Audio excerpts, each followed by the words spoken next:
Hello, everyone, and welcome to the NESG Radio. Today with us we have Ms. Dolapo Enejo. Ms. Dolapo Enejo is actually a food systems and nutrition specialist. She has several years' experience in the nutrition space, and her area of expertise is actually centered around providing evidence-based education and communication within food systems to address hunger and malnutrition. She's also focused on mainstreaming nutrition approaches in agriculture. My name is Aderibe Sherif. I am a communications and advocacy specialist with the Nigerian Economic Summit Group. You are welcome, Ma. Yeah, thank you, Sherry, for having me on this podcast this afternoon. Okay, Ma. So there has been a lot of talk about nutrition and the importance of nutrition. As we know, today we'll be discussing building high performance team through workforce nutrition. So we'd like to know what is the correlation really between adequate diet, eating properly, and an employee of any organization performing well at work. Okay, thank you, Sherry, for that question. So first off, I would say that proper nutrition has a direct correlation with an employee's performance for several reasons. So when employees consume a well balanced diet that provides essential nutrients, it can positively impact their physical health, their mental well-being, and cognitive abilities. So all of which contributes to their overall job performance, their overall productivity in any organization where they work. And I would just like to highlight some of the aspects where proper nutrition has a contribution to an employee's overall well-being in ensuring high performance in their different roles as employees within organizations. So in terms of physical health, so good nutrition promotes overall physical health, and which can lead to fewer sick days. Sometimes you just hear a colleague has called in sick because they are not feeling well. But before that, there is a build-up, and that's where proper nutrition comes in, because your immune system has to be, kept at its optimal level as much as possible. So, a balanced diet that includes fruits, vegetables, whole grains, lean proteins, and healthy fats provide essential nutrients, so vitamins and minerals that are necessary for optimal bodily function. So when employees are physically healthy, they are less likely to experience fatigue, illness, chronic conditions that can hinder their productivity and attendance, at work. So that would reduce absenteeism to a minimal level. Again, in terms of mental well-being, which is the second point that I would like to touch on, the proper nutrition plays a critical role in mental well-being. So nutrients such as omega-3 fatty acids in nutrition, some people would say there are good fats, there are bad fats, but again, when you talk about polyunsaturated fatty acids, they are very good in helping us as human beings to build a good system, because that the way the brain functions, you need to continually pump glucose to the brain to ensure that it works adequately. That's why somebody will say, oh, I'm experiencing migraine. I just need some sugar shots in my system to ensure that, my brain is functioning optimally. So when we increase our intake of B vitamins, of omega-3 fatty acids and antioxidants, which we most likely and would always find in our fruits and vegetables and other food constituents, this has been linked to improved brain function, mood regulation. You don't constantly come up with mood swings when you're eating well, when you're having a balanced variety and diverse diet. And then it also helps to reduce the stress levels when you're at work. So, conversely, a diet that is high in processed foods, in sugars, in unhealthy fats can contribute to mental health issues such as anxiety, such as depression, and this would also, reduce the person's capacity to deliver optimally at work. So by consuming a nutritious diet, employees are more likely to have an enhanced mental resilience, concentration, and positive attitude towards work. So leading us on, I would like to also touch on cognitive function, which is like bringing it, back from mental well-being. So, the brain requires essential nutrients to optimally function, as I initially mentioned.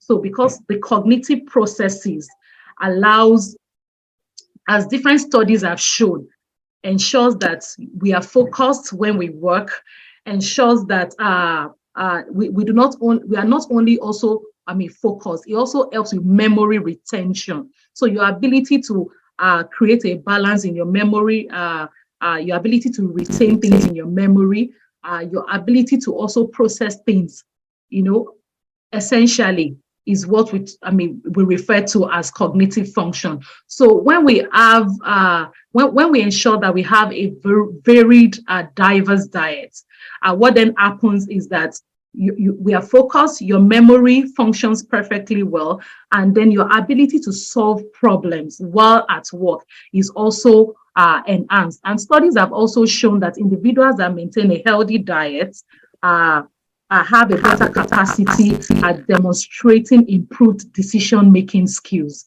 So by providing our bodies and our brains with the necessary nutrients, employees can enhance their cognitive function and perform better in their job task. So in terms of energy and productivity as well, a well-balanced diet, provides the necessary for, like I would use an example of when you put a premium fuel in your car and when you put an adulterated fuel in your car, your engine can knock when you put an adulterated fuel in your car. But when you put premium fuel in your car, what happens? And you continually maintain the vehicle by taking it to the mechanic workshop every time you need to change your gear oil, every time you need to, top up the water in the carburetor and all of that. It's just the same way the body functions. So sometimes when I give examples during trainings, I refer our bodies to a car. So if you leave your car, you keep driving it every time, one day it will just break down on you because you're not taking it for your regular maintenance or your regular checks. As the case may be, you wake up in the morning, you're not even checking whether the water levels is where it should be or that your fuel gauge and everything is intact. That's the same way the body is, because we cannot see what happens in the body. And that's why we recommend every time that for our overall well-being, you have to always ensure that it's not only about the balanced diet alone now.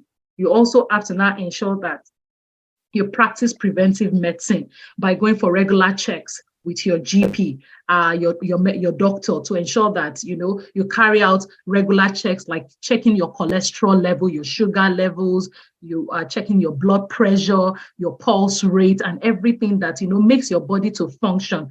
Then that's when you are operating, or your body is operating optimally. So to wrap up this first question, employers can really support proper nutrition among employees by, offering healthy food options at workplace, promoting wellness programs, which some companies already do, by providing health insurance for staff members, for employees at work. And then with your health insurance, you can, register at a gym, for example, ensure that you're not always engaged in a sedentary lifestyle, but that you are always, engaged in physical activities, either by jogging, by running, by riding a bicycle in your estate, or by doing something that ensures that you are physically fit.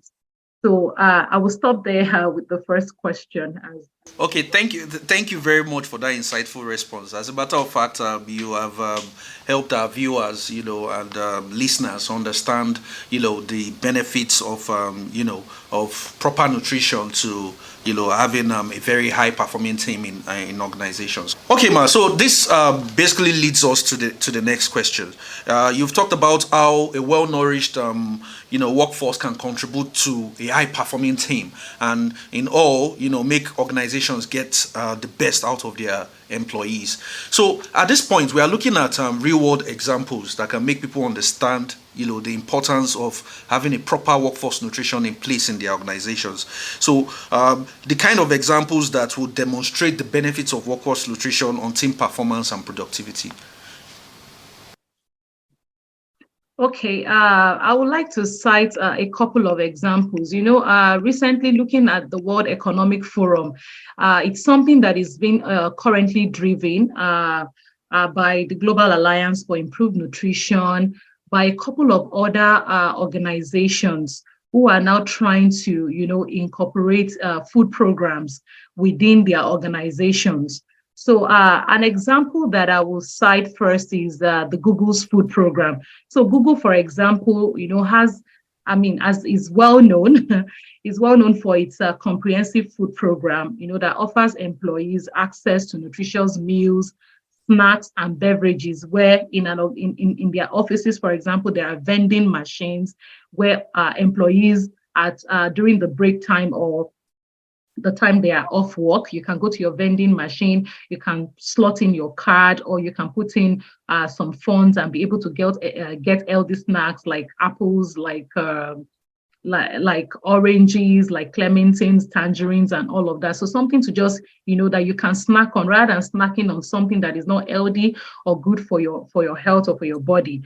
So some of the things that Google's food program has helped to ensure. So the company's aim really is to promote employees' health and well-being, and through its food offerings. And the program has been attributed to boosting employee morale, increasing productivity, and then fostering a positive work environment.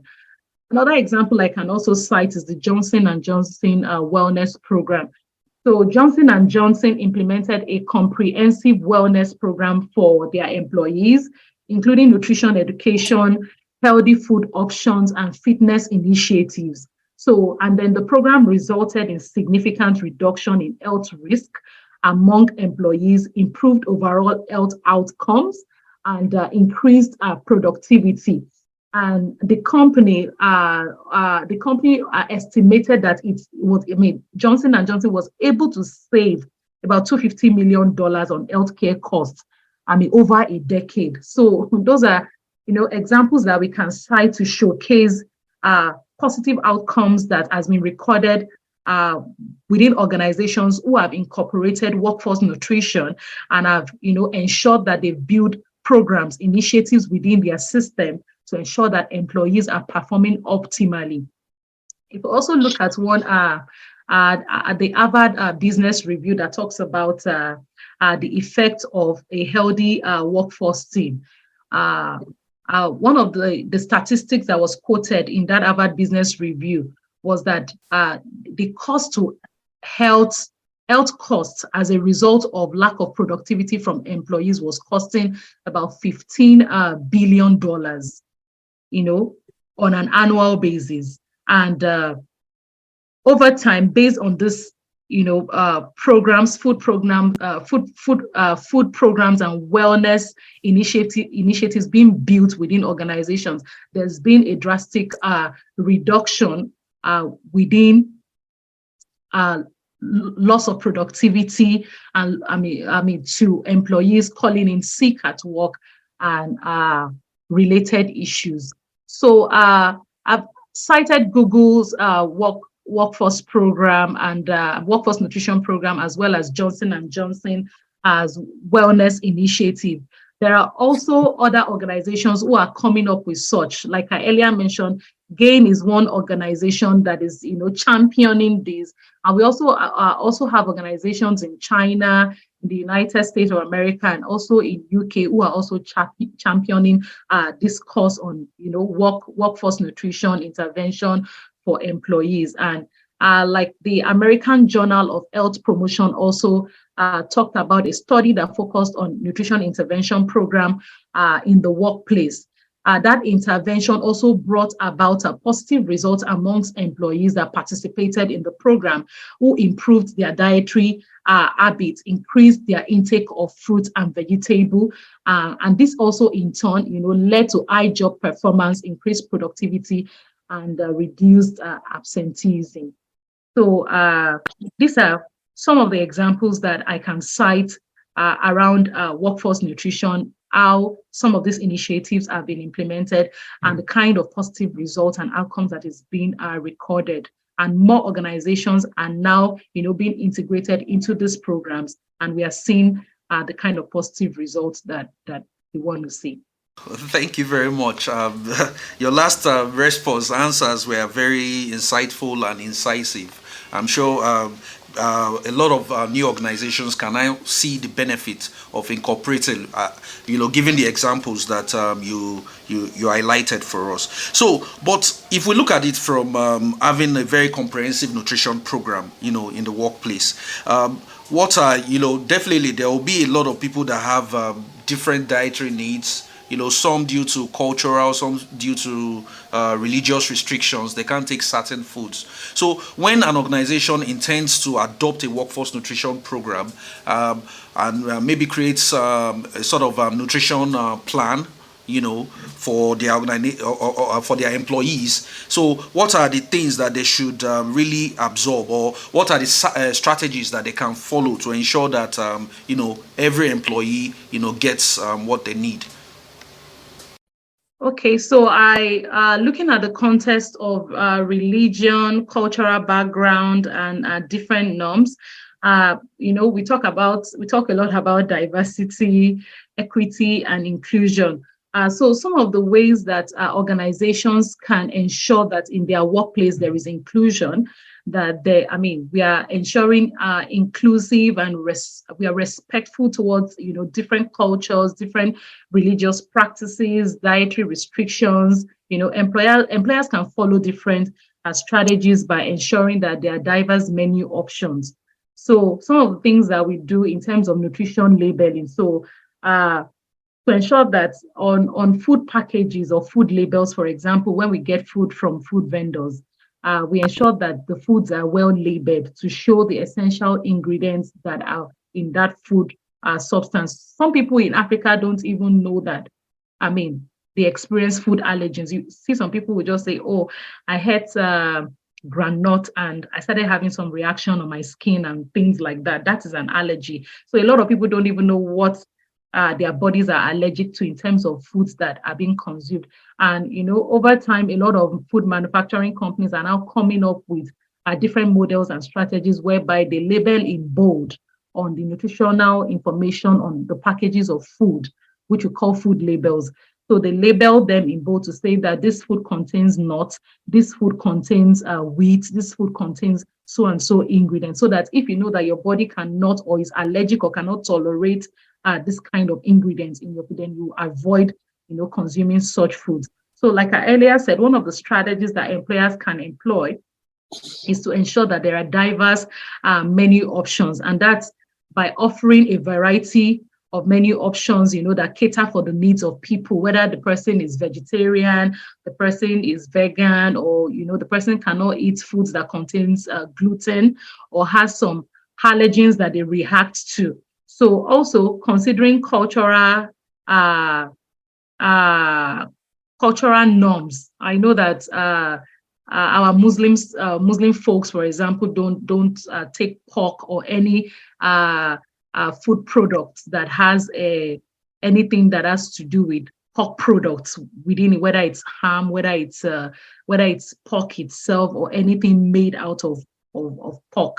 So these are some of the things that we can do to ensure that foods are well labeled, to ensure that whatever substance that is in that food product that somebody is allergic to, for example, or that they would likely have allergic reactions to, they can easily avoid it when they read the food label.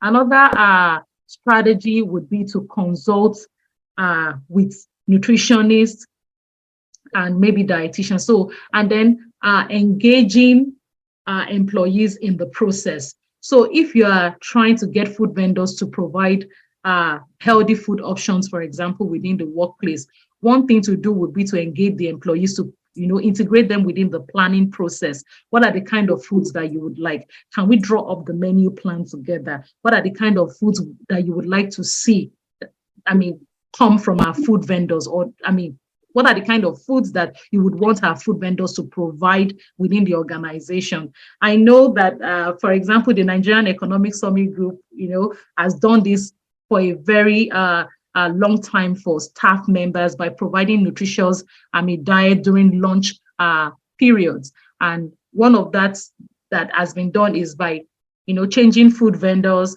maybe every two weeks to ensure that, different varieties are being provided at different points in time. And this is one way that can also be adopted within organizations who are just starting this process newly. So ensuring that employees are engaged, consulting with the employees, ensuring that they are part of the planning process when the menu plan is being set, put in place. That also would help, everybody would feel, carried along in the process. And another thing, like I mentioned, is alleging information and clear labeling. That I've really touched on that before. And then education and awareness, providing educational resources, workshops that promote understanding and respect, for different dietary practices and cultural traditions, offering information on diverse cuisines, ingredients, and cooking techniques to foster appreciation and inclusivity are ways that we can ensure that we are respecting people's religion and cultural practices when we provide, workforce nutrition. And then also, customizing our meals. We can also allow employees to customize their meals to accommodate their dietary preferences, so that at the end of the day, you don't get an employee that a food vendor provides food, for example, and they only would now stick to one particular meal because they are not given that option to choose the kind of foods that they want. And I would use NESG as an example again. I know that on different days, we have 3 different menus for lunch period sometimes, and people have an opportunity to choose, a meal from 3 different options for the lunch period. So for organizations who are looking to start something like this, an initiative like this can also adopt this.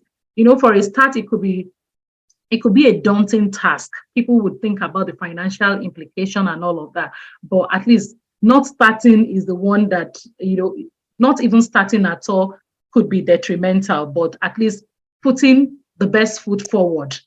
And then when you see the encouragement, that it brings to the employees and how you see the productivity of the workforce, I believe that, investments can keep rolling in to support this laudable initiative.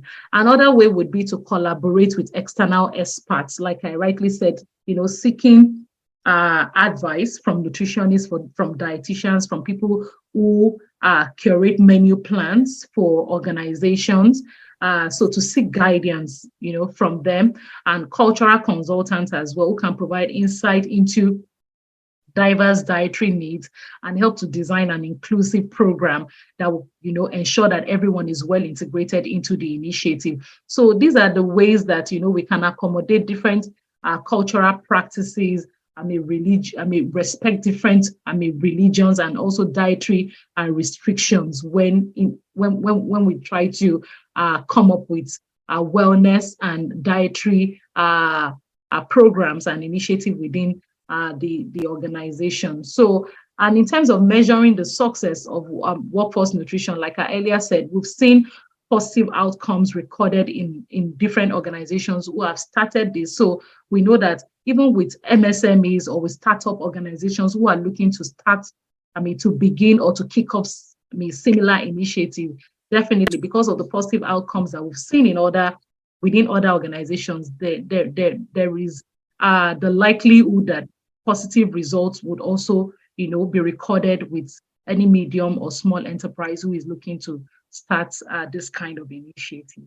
Thank you very much. As a matter of fact, you've covered the next question I was going to ask about, the metrics employers can use. But this also, leads me to another question, which is, you've highlighted the benefits of, having, proper workforce nutrition programs for organizations and, corporate organizations and MSMEs, and the benefits that they stand to gain, by embracing workforce nutrition. So now we are looking at how can we strengthen this in Nigeria. It's obvious that a whole lot of organizations are yet to adopt, workforce nutrition programs. So what are the interventions and policies, that we can put in place to strengthen workforce nutrition, especially in the Nigerian corporate environment?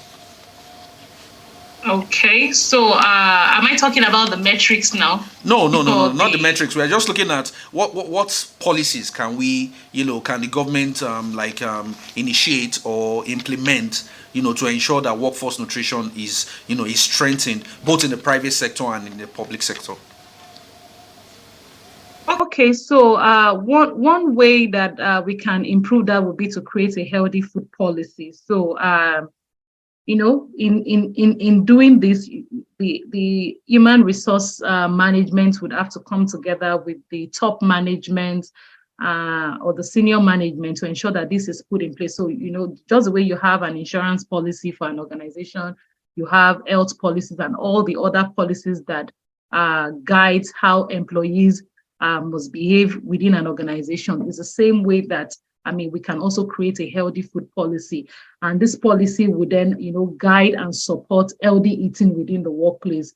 For example, we can establish guidelines on how we want to provide nutritious meals during company events, limiting the availability of unhealthy food options and promoting healthier choices for workplace celebrations. So, within organizations, we would have birthday celebrations, we would have different events throughout, a 1 year period. So what we can do is to say that during every event that the organization hosts, whether for employees or for external stakeholders, we must ensure that our healthy food policy, incorporates within it the target of promoting healthier food choices within workplace celebrations. So that's one way to go about it. Another strategy that can be put in place, which I know some organizations already do, as small as having a tap where people can even fetch water to drink from within an organization, or even just putting a dispenser in a position where people can dispense, clean drinking water from, is one way that we can also do this. So this would help to promote, increased water consumption, because on a daily basis, as nutritionists will say that people should consume at least 2 liters of water in a day. That would help to ensure that your body is functioning optimally. So if you're just sitting at your desk, you're already, sedentary, operating a sedentary lifestyle by just sitting at your desk in front of a desktop or a laptop doing your work. If it's not the type of work that allows you to be on site, maybe on a construction site, for example, or allows you to move around, from time to time. So one of the things that we can do is to promote water consumption, other than creating a healthy food policy program within the organization. So this would always ensure that people have access to different water stations and, distributing reusable water bottles as well to ensure sustainability within an organization. Because as we are eating and also curbing how we also waste food is also something to look at. So this would help to remind employees, about the importance of hydration and its impact on overall health. Again, we can also do that by fostering a culture of wellness. So when we integrate wellness into the company's culture, by incorporating, health and nutrition into employee benefits and recognition programs, offering incentives or rewards for participating in wellness activities or achieving health-related goals. This can also help to boost, the morale of employees, or to help people to want to integrate themselves into a healthy food program or initiative, for example. Another way can also be to provide resources and support. During COVID-19 outbreak, one of the things that really helped most organizations out was, just by pasting resources to support people on the walls, for example, within the organization, to remind people to always wash their hands, for example, to remind people to always sanitize their hands with a sanitizer, to also educate them on ways that you should protect yourself from the next person. If you're sneezing, for example, this is how you should cover your nose when you're having a sneeze. These are little things that organizations can do or can put in place. If you just even come up with a communication pamphlet, for example, that you paste on the wall to show to employees within the organization that when you eat a varied, balanced diet, this is what your body would enjoy. This is how your productivity will be impacted. Just putting information like that, using it as an advocacy tool to advocates to employees can also help them to make informed choices in terms of choosing what to eat and what not to eat. And then another way can be to also organize lunch and learn sessions. So hosting educational sessions during lunch breaks where employees can learn about nutrition related topics, inviting nutritionists, dietitians, or wellness experts to share practical tips. There can also be healthy cooking demos. These are things that we do in primary healthcare centers for nursing mothers. We teach them how to feed their children after 6 months of being engaged in exclusive breastfeeding, for example. So we now say your child has enjoyed an exclusive breastfeeding period for 6 months, and we don't want them to lose their baby weight. So after 6 months, we hold cooking demos, healthy cooking demos at the primary healthcare centers to show this nursing mother some of the things that they can do in their kitchen. I mean, by having a small garden, for example, plants tomatoes there, peppers here, vegetables here. You can grind this, you can mix this, you can add banana and avocado pear, for example. You can feed your child with this, and it will help to build their cognitive function and all of that. And these are tips that can also be shared, when we organize lunch and learn sessions amongst employees in an organization. So we can also incorporate wellness challenges, for example, that is focused on nutrition, such as a fruit and vegetable challenge. It's not everybody that actually likes to eat fruit and vegetable. And Exactly. There's been a lot of, even for children, there's been a lot of advocacy tools on YouTube to continue to encourage children to eat fruit and vegetables. Like you see some nursery rhymes that says, eat your vegetable because there is so much more. There is so much more to lunch. There is so much more to lunch. Eat your vegetable, something like that. So, and these children, because they're watching, they stare at these things on YouTube channels, on different channels every day. Because of that, Mommy, I want my vegetable. Mommy, I want my fruit. It's just the way adults to behave. When you keep bombarding people with the kind of information that, constantly helps them to make better decisions with their health. There is no how. You create a fruit and vegetable challenge in an organization and you put money to it or incentive. People will cooperate now. Everybody will jump on the fruit and vegetable challenge or water intake challenge. So I'm going to beat Sheriff to drinking over 2 liters of water today. Exactly. And I'm going to give you, I owe you 5,000 naira for that. Exactly. Everybody will jump on the challenge. Yes, really, sometimes it's not just about the money, but the fact that you're doing that challenge, for example, makes it fun and interesting. People want to be on it. People feel like, oh, this is a supportive environment, that helps me to make healthier choices.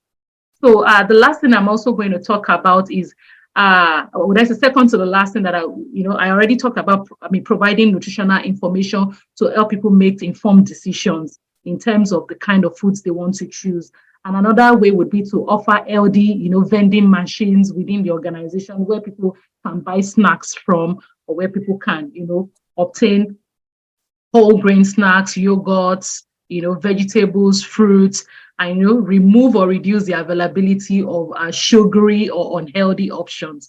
So these are ways that organizations can put up policies and put up initiatives and programs in place to support, their employees and staff members to build a high performing culture within the organization in terms of workforce nutrition. Thank you very much. You really, really, really covered a lot, and I'm sure our audience have, learned a whole lot of things from what Ms. Dolapo Enejo has said about how they can build high-performing team, through incorporating workforce nutrition in their organizations. Thank you very much for your time. We really appreciate your presence on today's episode of the podcast. Thank you very much for having me. All right, our audience, thank you for being a part of today's interesting program. You can learn more about workforce nutrition by visiting www.nesgroup.org.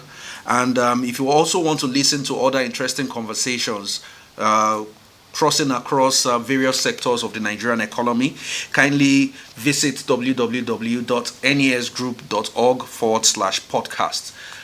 Thank you once again for your time, and see you next time.